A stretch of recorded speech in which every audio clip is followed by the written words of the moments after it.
I'm Midnight Agent Raw. And I'm Okame. We are the Super Media Bros podcast, and we are founding members of the OddPods Media Network. Hey there, we're BFYTW Podcast. I'm Pantsless Aaron, I'm the host, and we are three silly people playing very silly games for fakey points that don't count for anything. Our permanent team captains are a veteran and a podcaster, and a veteran podcaster, it's Stevie. Hey guys, it's Midnight Smoke here. I love being funny, goofy, and I'm here for your entertainment. And his permanent opponent, my oldest friend and a gamer and a storyteller, it's Jorge. Hey guys, Jorge here, HH_Empire, and I am the logical voice to this Maelstrom of Chaos, sometimes. Well, if you like silly people playing silly games, then you want to come hang out with us at BFYTW Podcast every week. That's BFYTWpodcast.com. Actually crossing the streams. Connecting the plots. Nerdvana. All that and more. Get the DeLorean, dude. Time for some fan fiction. Super Media Bros.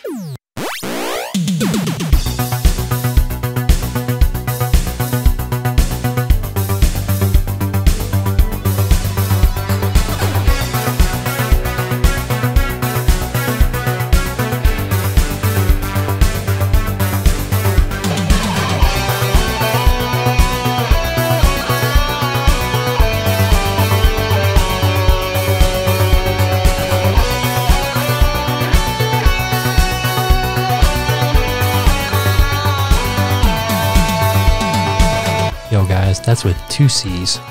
Two. Extra fan thick. That's how thick it's gonna be. Real thick. Ooh yeah. Lore galore. Welcome to episode 165 of the Super Media Bros podcast. I'm Midnight Agent Raw. And I'm Okame. In the world of pop culture, be it movies or television, video games, comics, we've had various crossovers happen. You've seen Spawn and Batman probably crossed over somewhere. You've seen... I mean, let's be real. You've seen Batman crossover with so many characters. Yeah. Yeah. You've seen art, fictional characters, you know, video game characters, the whole shit. Including some fan fiction. Yeah. And we're here to just kind of mind spew some ideas that we were just bullshitting about the other day. And that's kind of where this episode idea came from. Like, what are some things that we want to see that we would probably actually never fucking see? Or actually in the works we just don't know about yet, and we're just kind of bringing it out in the open. Like, we know you're doing it, but... You need to do it. Probably not, but you know. Where do we start? Because there's so much shit. Like, there's so much content out there. There's so many movies. There's so many television series. There's so many comics, video games, just fictional characters in general. I mean, shit, we're probably, actually not probably, we're going to throw in some of our cult film favorites up into the mix. I mean, one of mine, it makes sense to me. What if Hellboy interacted with Blade by chance? Because the only reason why this came to mind was I was actually, and I know there's going to be people out there that are going to say the opposite of what I'm going to say. I actually enjoyed the 2019 Hellboy, hands down. I don't give a shit. Same. It was very close to the original comics by Dark Horse that I can physically see. But one of the favorite parts of the movie was whenever he was in Mexico and he was fighting his agent friend, who actually turned into one of the local vampires. That was a luchador wrestler. And I was like, well, what if Blade actually came to Mexico as well to find said vampires and came across that new breed of vampires? And him and Hellboy are just like, hey, the fuck you doing here? Bitch, I hope the fuck you do. You'd be a dead son of a bitch, I'll tell you that. Because, I mean, vampires, they're pretty resilient. Blade is pretty resilient. He could probably hold his own against Hellboy to an extent until he gets Hellboy to fucking stop being thick-headed and be like, look, I'm not here to fight you. I'm here to fight them. And he's like, but that's your kind. It's like, not really. you don't know. Not really. Just so nonchalant. Just, no, not really. Fuck it. No. But see, that's the idea we're going for, people. And this one kind of spawned all because Cody and I were going back and forth with a couple of things. Like one of them being the Teenage Mutant Ninja Turtles. And one of the ideas that I had gotten was, what if Master Splinter just wasn't in the picture at all? And it was actually Deathstroke that trained the Turtles. Like, you have the 1984 comics, you know, the black and white comic where they were, you know, cussing and drinking and like a little more violent than, you know, we're probably used to seeing like from the 87 series onward. But that kind of clicked with me. I was like, okay, well, if Deathstroke trained these four, that would result in like a much more like violent and unforgiving clan of people. And then on the flip side of that, go ahead and just bring this into the mix, because the Turtles were actually, you know, the whole thing was a parody of like Ronin and the Hand, which was in Daredevil. So what if like he trains them and they actually go up against Daredevil, who is leading the Hand? That would be fucking interesting to me. And it combines, again, like it combines a DC and Marvel property, but in an interesting way when you bring a Mirage comic property into the mix. See, I can even throw you another one out there with that. What if it wasn't Deathstroke? What if it was Ra's al Ghul, the League of Assassins? See, and I had one with him. What if Master Shredder was the trainer of the League of Assassins? Mm-hmm. So like, there's that whole idea there. And then where's Batman in all of this? He's like, fuck, I can't fight this. Batman is that meme with the lady doing the fucking trigonometry and all the math equations in front of her. Mm-hmm.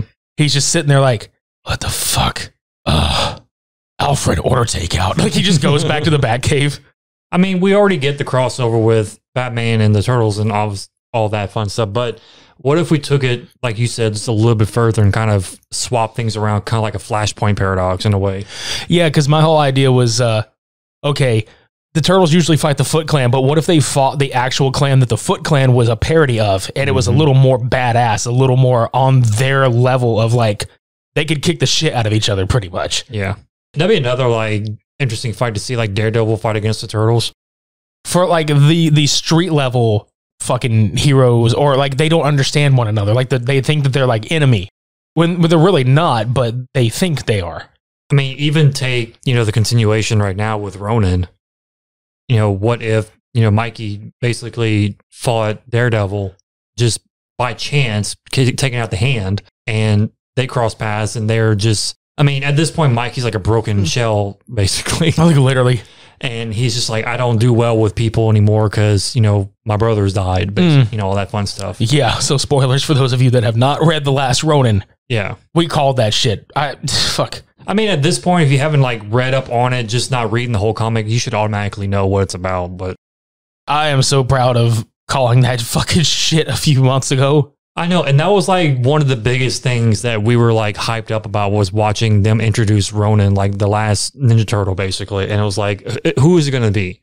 And it was either between him and Raph. Oh, I knew it was going to be Michelangelo only because it was too fucking obvious for any of the other three. Well, I mean, Leo would be too obvious. Donatello would be a curveball. Raph would be too obvious. But at the same time, he'd be the one to hold the most angst with all this. Mikey, he'd be the most fragile, I think, out of all of this. That's what breaks him. Yeah. But anyway, like, it makes him this turtle that goes up against Daredevil or whoever, really.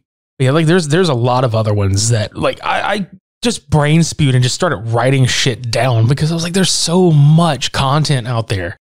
And I think one that, because at first, because you brought this one up at first, you had brought up, what if like Samurai Cop was like hanging around the Turtles, and then I was just like, wait a minute, no. What if Samurai Cop and Deadpool, like Ryan Reynolds' Deadpool, fucking were just in an alternate cut of Samurai Cop, or it's like fourth wall breaking where this just happens to be like the movie that he just worships the ground that it fucking walks on. Yeah, because you have two ideas that you can throw about this. One, like you said, he got his break, or his like, this is my calling of watching Samurai Cop for the first time, and he wanted to be just like Joe. Right. But the second alternative would be he's actually in this film by chance, or in this environment by chance. He sees Robert Z'Dar's character and he is so obsessed with his chin. Because he just has like the most perfect chin ever. He has the most the most Greek, like Parthenon sculpture face looking chin in all of existence. And he is so enamored by this that he just points and focal points that whole entire face. Right. The entire film. And Joe and them are just, they don't know what the fuck to do. They're like, who the fuck is this guy? And Robert Z'Dar's character, he's just, I have no words for this person. And then we were talking about how funny it would be if for every shot, because, okay, so those of you that haven't ever watched Samurai Cop, go listen to our Samurai Cop review and our interview with Matt. Good times. But what if every time Matt Hannon, Matthew Caritas as Joe Marshall walks on screen with the wig, Deadpool is wearing a wig over his fucking like mask and his fucking suit and shit. Yeah, because the director told him to wear the wig too. Yeah, but you think about how just smart ass Wade Wilson is in the first place. But he's like, but Amir told me to. Right? Joe, you have such flowing locks. I wanted to fit in just like you. Like he wears the wig, he wears the denim jacket, the tank top, everything. He's Joe, what does katana mean? It means Japanese sword. Like without missing a beat. He just does like the face palm like Kevin McAllister just yeah, like my hero. swoon. Could you imagine the restaurant scene where he delivers that whole fucking speech to the Katana clan at the restaurant, but it's Deadpool doing it? Oh god, yeah, I would pay top dollar to see that shit. Oh yeah. And then there's other ones that kind of borderline on maybe fan fiction that's already happened, but it would be kind of funny to see, like Pee Wee Herman waking up to find out that the whole Playhouse thing was a part of the Matrix, and that he's actually been seeing Morpheus in the form of Cowboy Curtis the whole fucking time. Yeah, you never told me about that one. Oh, oops. I think it'd be fucking hilarious. Do I take the red pill or the blue pill? What about the purple one? What if I put them both together? What are both? You must choose one, Pee Wee. No, he talks like Cowboy Curtis. Even though take the red pill. Take the red pill or the blue pill. See how far down this rabbit hole goes. God damn it, Into dude. the foxhole. Last time a fox came in my coop, killed my chickens. But here's a fucked up part. When Pee Wee wakes up out of the fun house, it's not Pee Wee Herman, it's Paul Rubens. Mm-hmm. But like he's still in the Pee Wee attire, but he's like, what the fuck? Like he just goes complete like normal. Well, yeah, it's like, you know, Neo outside in Nebuchadnezzar versus Neo inside the Matrix. Like when he's outside the Matrix, he's wearing the Paul Rubin attire and everything, like just normal shit. He goes into the Matrix, it's bow tie, gray suit, everything, accent, the whole 9 yards. Right. It's like, we're going to upload this program into your brain. Oh, okay. It goes completely wrong. It's like, oh, and fuck, dude, that would be funny. Okay, so like Paul Rubens gets like short circuited like IRL and just becomes like the Pee Wee character. Like it's a program that just goes wrong. yeah, because one of the agents like interrupts the upload by accident. Because he didn't happen to be there. Like it was like the wrong place at the wrong time kind of scenario. And he like takes a straight bullet into one of the modems or the servers or something. So who plays Agent Smith? Oh God. The mailman could be Agent Smith because he shows up at his fucking house every day. Or it could be like the chair. You know, it's something just dumb. Yeah. Completely dumb. Large Marge. Yes. Yes. Just leave it at that. Yes. God. The bane of Ruben's existence now.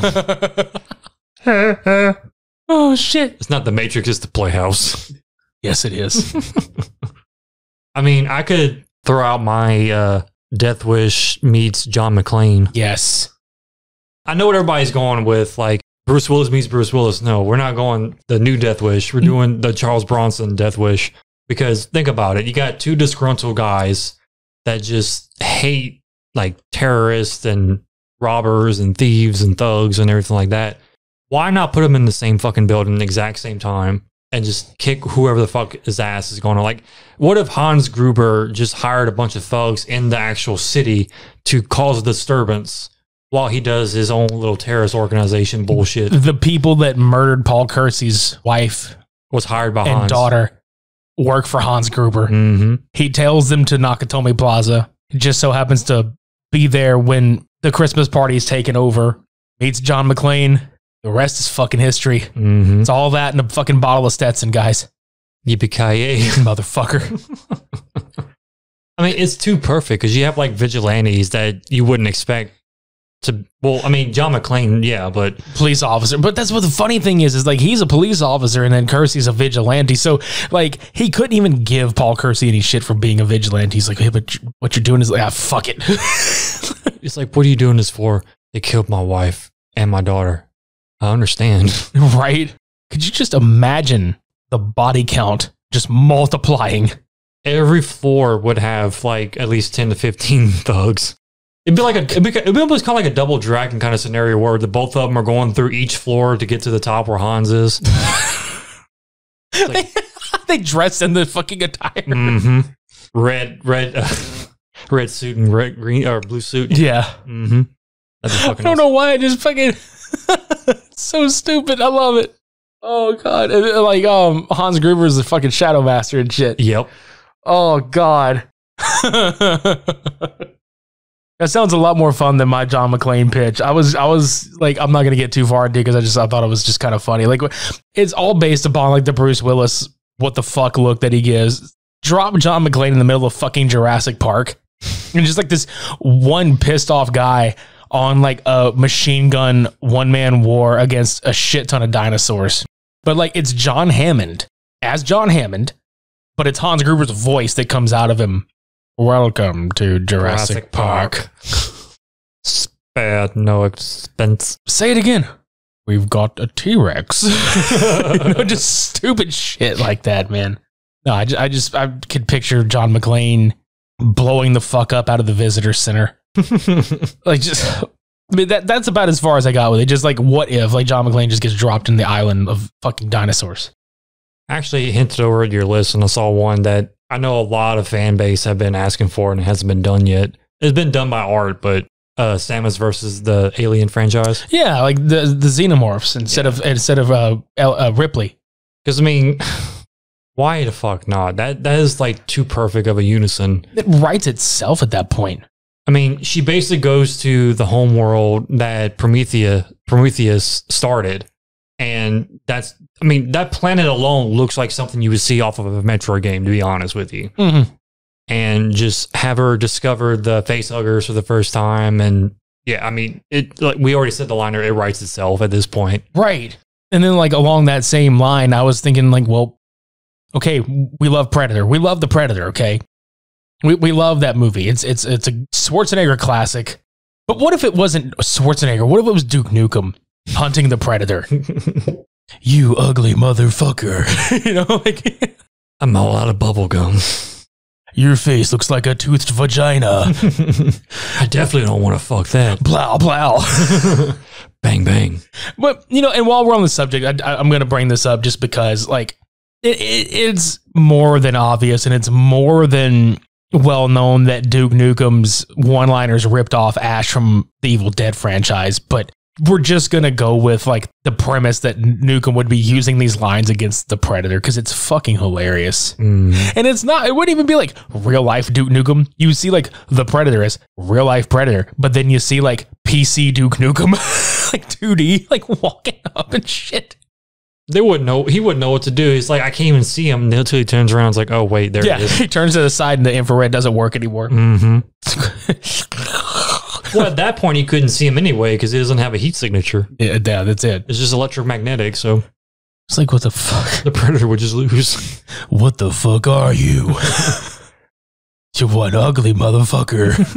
I want to punch you in the teeth, but I don't know if I get my... Which tooth? Might lose my arm in that.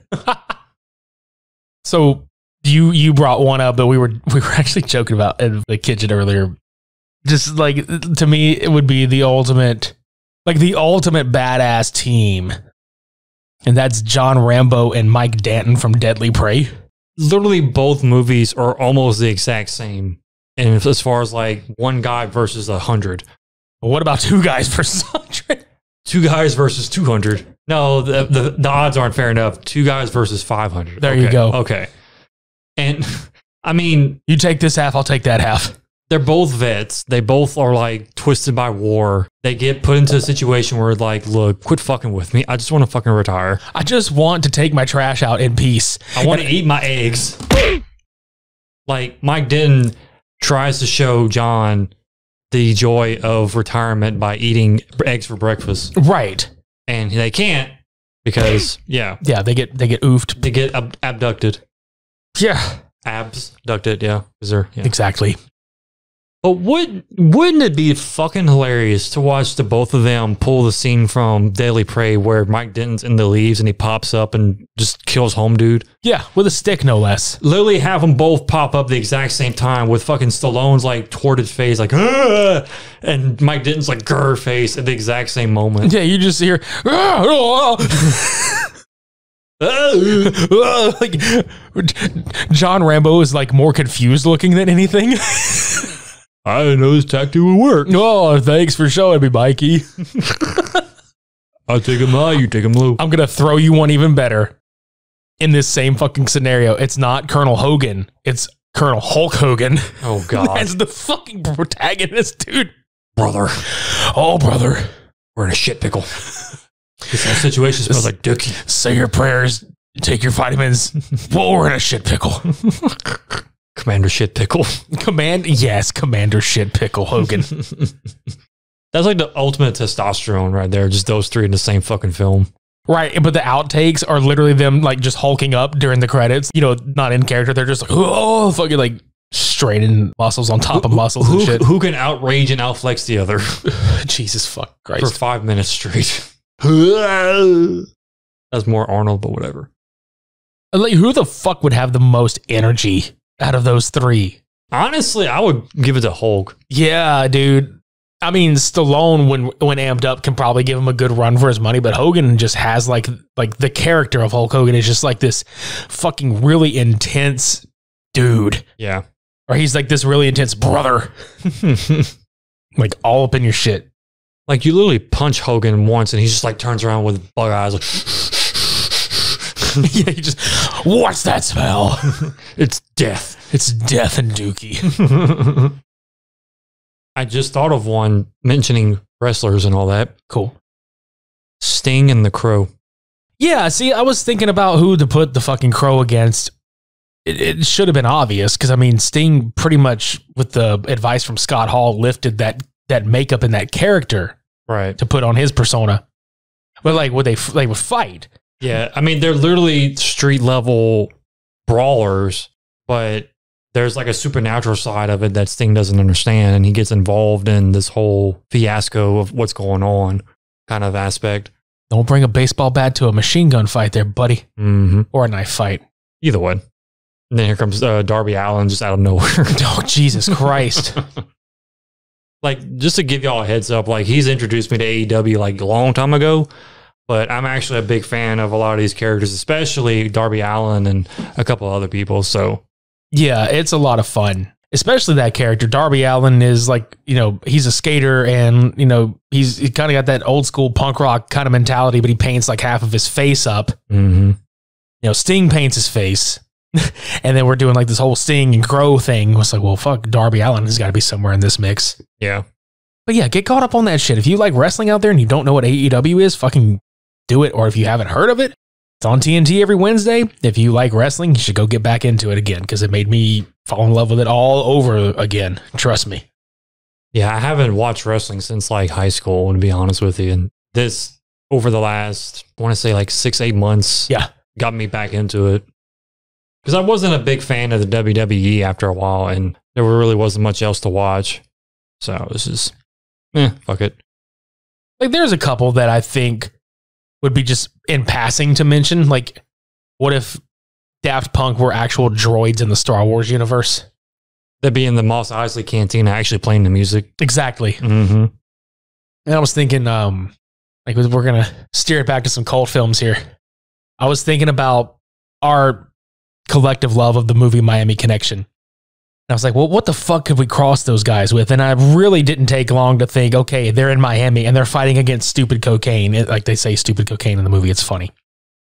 What if they went up against Tony Montana's cocaine empire from Scarface? When he told me about that, I immediately thought like Miami Connection's Dragon Sound was pretty much like Scooby-Doo gang of Miami.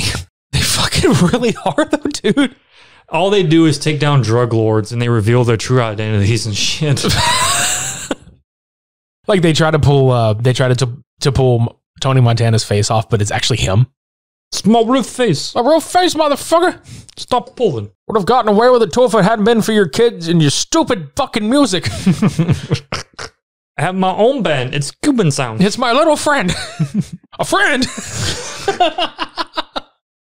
Like, he's the beef, like, that comes in the beast mode throughout all of Tony's fucking mansion. Say hello to my little friend. A friend!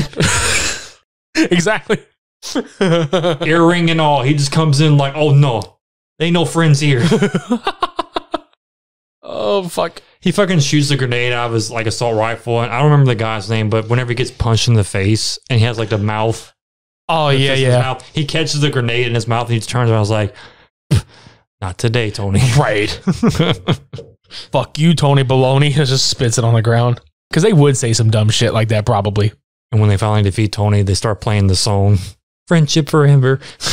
Oh, I can't remember his fucking name either, but he fucking snorts like a lot. Like, it's from Dragon's Dogma. He snorts the fucking like a desk full of cocaine. I found my father. Mm-hmm. He just gets like really elated.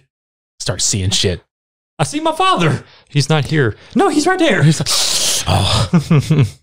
That movie would be fun. It'll never ever happen. No. But that would be so much fucking fun. Didn't he make dragons sound like a comic book? And just have them take down the drug lords of Florida? Dude, I would buy a Dragon Sound comic book so fucking fast, it's not even funny. I don't know who I have to fund for that shit, but I will make it happen. No shit, right? And, you know, honestly, I don't know why I came up with this combination. It just, like, spawned in my brain for some reason. But have Fifth Element mixed with Cowboy Bebop. Yeah, I could see that. I don't know why. It just came to, like, have Spike and Bruce Willis's character just happen to meet up. God, I haven't seen Fifth Element in years. I would love to watch it again sometime. Multipass? Multipass. What if Batman comes across the Scarecrow, he gets the fear toxin, and his brain immediately goes to Silent Hill? Basically, if y'all know Silent Hill 2, it's where James, I think it's his name, James, he goes through the grief and the sin of what he's done to his wife and shit. And every representation is done by like a creature or like a darkness of the area or some kind of like dark tone to it. What if Bruce Wayne went through Silent Hill during the fear toxin? Like, just to have that more psychological horror aspect than just having like the Scarecrow just fucking with him visually, like seeing shit. Like, actually have him go into a whole nother like mental realm. Like Batman tries to fight fucking Pyramid Head. Mm-hmm. That writes itself again. Like, that could be, okay, Pyramid Head is the symbolism of him blaming himself for the death of his parents. And right. He literally has to confront that fear by saying it's not his fault. It's a weird crossover, I know, but it dawns on me, like, as I think about this shit, like, this actually sounds pretty interesting to me. Y'all can sit there in the hate comments, be like, that was the stupidest thing I've ever heard. I don't give a shit. The hate comments are live tonight. Yeah, I can hear literally all of Twitter be like, what the fuck were they talking about for the last, like, 45 minutes? Close. That. Yeah. So I have a couple of them and just like throw out. One I'll probably get into a little more. If the Guardians of the Galaxy were in the Star Trek universe, like they were the ones that ran the Starship Enterprise. Oh God. Sitting there thinking like next gen Star Trek, you know, like Yondu as like fucking like Geordi or something. Yeah. That would actually make me watch Star Trek more, to be honest. Nothing against Star Trek. I know there's a lot of people that enjoy that, but it's just not my thing. Well, it'd be like Peter Quill's, like his guns and shit, like that replaces the phasers and shit. Like he has like, that's his phaser and shit. Right. Then I was thinking like, because you talked about Blade earlier, and I was thinking, well, what if like Blade and Buffy the Vampire Slayer teamed up? Dude, that'd be the most cringiest fucking shit I've ever seen. It would be funny as fuck, dude. Because, okay, you picture, not Christy Swanson's, fuck that bitch, fucking Sarah Michelle Gellar, yeah, and Wesley Snipes in a fucking movie. See, that almost kind of gives me a vibe of like Anita Blake. It's almost like a mixture of those two characters will make Anita Blake. In a sense, I know most people are like, you know who Anita Blake is, and I'm like, yeah, I know, unfortunately, but that's the only thing I can think of, like just them two together. But at the same time, it would be kind of like a weird, like 90s drama Blade.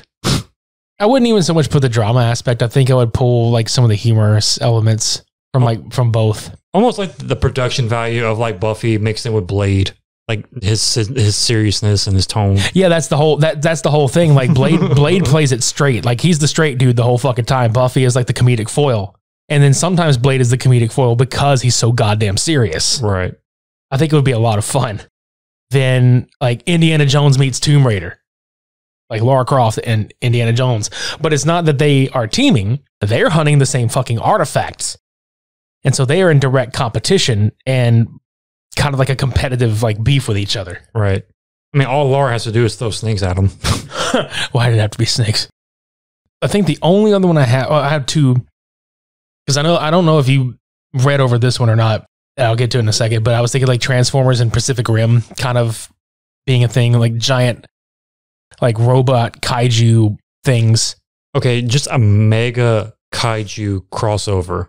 No joke. Have like Godzilla and the Rogue Gallery with Transformers and Pacific Rim teaming up. And we've got to throw Clovey in there from Cloverfield somehow. Yeah, I mean, that is just like perfection. Just have all the big monsters, all the big robots just hashing it out on planet Earth. Like, and that literally puts it at like Armageddon because there's so much going on. Like you have Gamera, you have Mechagodzilla, you have Mothra. I mean, you have literally all of the monsters accumulating all around the world. Fucking King Ghidorah, Jesus King Christ. Ghidorah, yeah. Yeah, Pacific Rim, that whole organization happens to come up to Optimus Prime and just like, look, this is what's going on. I know y'all are here to save the Earth, but we really need you to save the Earth. Yeah. This isn't just some like robot overlord takedown in one little area. You know, he's taking, they're killing the Earth. Yo, dude, fuck Shia LaBeouf for real. You got bigger things to worry about. Yeah. Optimus Prime is like, roll out. Yeah, exactly. 2.5 hour just kaiju battle, just all nonstop action. I would be down for that shit so hard. Right. I think you would probably go for this one if I tell you. I know you're going to know this character, but I don't know if you'll remember him right off the bat. Usagi Yojimba, the ninja bunny. Mm-hmm. Okay, you know, like a lot of people are probably not aware of this because I'm sure like most everybody you were introduced to Usagi through the Ninja Turtles because that's actually not like a Turtles character. It's just a character that's been crossed over into that universe. Yeah. Mm-hmm. Usagi Yojimbo is kind of like a protector, like samurai. Very bloody, mind you, very violent. Right. But what if he rides with the Samurai 7? See, I knew that would get you. I knew that would fucking get you. That's why I was waiting I was holding out on that one. Man, that is like my heart right there. Oh my God. Yeah, but like you have like the Samurai 7 already doing what they're doing to protect these people. What if you have Usagi come in and like beef that up? I got one better for you. All right. Take that concept of the Samurai 7 and have an opposing 7 samurai. Okay, I'm of following. Different realms. So you have Samurai Champloo. All right. Samurai Jack. Okay. Home dude we mentioned earlier. Afro Samurai. Afro Samurai, yeah. So well, actually, Samurai Champloo is 2. So it'd be 2. So it'd be 4, 5. Right. Okay. So we need 2 more. The Bride from Kill Bill. Mm-hmm. Fuck it, Leonardo.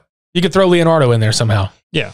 So have the original Samurai 7 anime lineage somehow cross blades with those 7 samurai. I would watch the fucking shit out of that. And just have like the ultimate test of fictional cartoon samurai. Or not cartoon, but just fictional in general. Right. That would be a hellacious fucking brawl. Or either way, like if you do that, just take whoever samurai that you think would fit on the opposing team. Like that'd be y'all's homework. It's just, okay, the Samurai 7 anime, right? Take those guys against another 7 samurai. Of your choosing. And make that like your comment in Twitter or something. I don't know. Yeah. Who would go against those guys? Because to be honest, like I love that fucking anime. I've watched an anime I don't know how many fucking times. And it's so fucking good. Like it's beautifully done. I can't praise this anime enough. Like just go watch the damn shit. But y'all think of 7 samurai that will go against those 7 and try to impress me. Good luck, everybody. Yeah. The more I look at this list, the more I'm like, oh, like I forgot about this one or I forgot about that one. You could put Spawn and Elf and Lead together, like the chick. Lucy. Yeah, you could put Lucy against fucking Spawn. That'd be interesting. That's what I'm saying. Honestly, Spawn would have a hard time. That's exactly why I put them together. I mean, nothing against Spawn, but damn, have y'all seen Elf and Lead? It's a great fucking series. She doesn't even move and she can kill like an army of people. She could just like think like, I fucking hate you. And your head just explodes. Just away everywhere. You just brain matter. Yeah, because Death Battle on YouTube, they did a fight between her and Carnage, and Carnage lost. Yeah. That's how badass she is. And I fucking love Carnage, doll, but now Lucy's hardcore. Right. Then I promise this is the last one because like it's okay. I mentioned Guardians of the Galaxy earlier, but I was thinking take like just the original 5. You have Gamora, Groot, Drax, Star-Lord, and Rocket, but you have the crew of Star Fox and the crew of Bucky O'Hare, and this is somehow some kind of giant, goofy, fucked up space adventure with a shit ton of ragtag misfit fucking fuckery. Animal humanoids, yeah. I could just imagine the banter between Bucky and Rocket. Because, I mean, fucking Bucky O'Hare's crew, you got fucking like Jenny, you got fucking Deadeye Duck, you got Bucky. Like, you've already got animals there. But then just like those interactions with fucking Rocket. And I think like the common enemy for all of them would be either Star Fox's enemies or like the Toad Menace or like the Toad Empire from Bucky O'Hare. Or like Andros would cross paths with them and actually form a unit. Yeah. Right. Because then you got Blinky, who was like one of Bucky O'Hare's crewmates. He's just this fucking like little robot with his head is like one fucking eye. Yeah. Imagine fucking Groot trying to interact with that. And it could be baby Groot. It doesn't even have to be like giant tree Groot. It could be baby Groot. Follow me on this one. I literally just came up with this. All right. I don't know how much sense it's going to make, but dude, it was just like, oh my God, I got to talk about this one. Little Nemo in Dreamland. Okay. Against Freddy Krueger. Oh God. Adventures of Slumberland. Oh my God. Yes. He literally falls asleep to go into Dreamland or Slumberland or wherever the fuck it's called, but Freddy is taking over. Oh my God. My fucking brain just went. But don't make it cutesy. Make it like kind of like a dark style comic book and have like Nemo literally be like a teenager. Yeah, because like Little Nemo in Slumberland is already like a darker cartoon or an anime. You know what I'm saying? It's already dark subject matter. That would be fucking fantastic. Because he literally has to take over like all of the Dreamland or the Slumberland, and Nemo he has to like wake up everybody who is, you know, pretty much under his control or his power by going into the dream world or whatever it is. And he's basically a dream warrior. Yes. Fan-fucking-tastic, sir. Because I did think about, like, who the fuck would you cross Freddy Krueger with? That's fucking beautiful. But I think we have to end it on a fucking comedic note. Go ahead. I think I may have texted you this earlier, but I don't remember. It's been a long day. Jason Voorhees is an actual hockey player. Oh, yeah. In the Mighty Ducks. Yeah. Because why not? It's not even like scary Voorhees. It's like dumb, goofy, stupid Jason Voorhees. Okay, he wouldn't even try to block shots. He would literally just stand there and block shots. And he's just like... So he's like Orange Cassidy. Yeah. He's just like, eh. And then whenever another teammate comes up to him and they tell him like, dude, you really got to start blocking more. And he's just like...